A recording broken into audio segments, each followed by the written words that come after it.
Assalamualaikum warahmatullahi wabarakatuh. Perkenalkan, nama saya Muhammad Dafal Givari Putra. Saya di sini akan menjelaskan tentang sistem endokrin pada tubuh manusia. Nah, untuk sistem endokrin sendiri, yang pertama itu ada hipotalamus. Untuk hipotalamus ini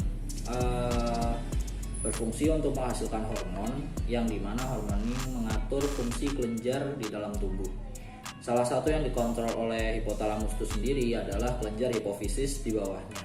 Nah, kelenjar hipofisis ini berfungsi dalam berfungsi untuk menghasilkan hormon yang mempengaruhi pembakaran energi di dalam tubuh dan juga untuk pertumbuhan, hormon pertumbuhan.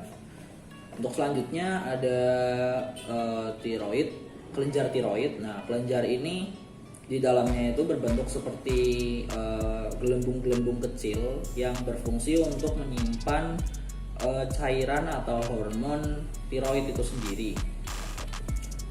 Nah, untuk kelenjar tiroid itu berada di tenggorokan atau biasa disebut dengan amandel. Nah, kemudian lanjut untuk kelenjar timus. Nah, kelenjar timus ini ada pada tubuh manusia atau pada tubuh suatu individu yang usianya di bawah dari 18 tahun. Jadi untuk kelenjar timus ini bertumbuh, ada pertumbuhan untuk kelenjar timus sendiri dari awal waktu kecil itu hanya seberat 10 gram. Kemudian semenjak menjadi remaja, kemudian menuju ke dewasa, ini bertumbuh sekitar 30 sampai 40 gram.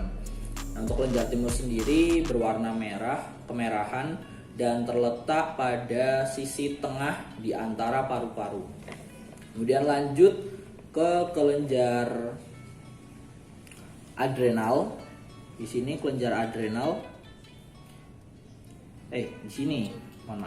Kelenjar adrenal itu sendiri berfungsi untuk mengontrol adrenalin atau hormon adrenalin dalam tubuh.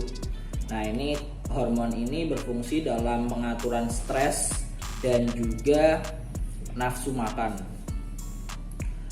Kemudian untuk selanjutnya ada kelenjar pankreas. Nah, kelenjar pankreas ini menghasilkan dua hormon, yaitu hormon insulin dan juga glukagon atau glukagen.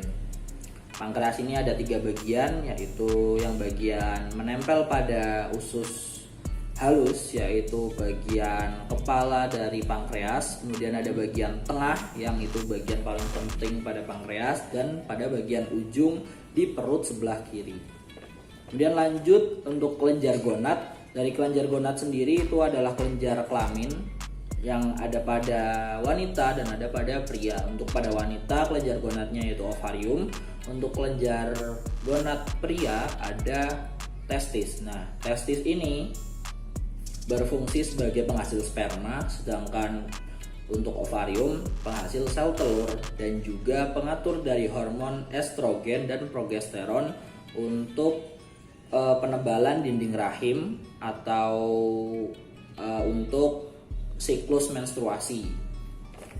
Kemudian kita lanjut ke bagian otak, yaitu di sini ada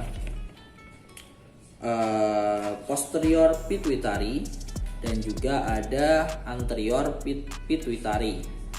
Nah, kemudian yang nomor 1 ini ada hipotalamus. Jadi hipotalamus dan pituitary ini atau hipofisis tersambung melalui jaringan ikat.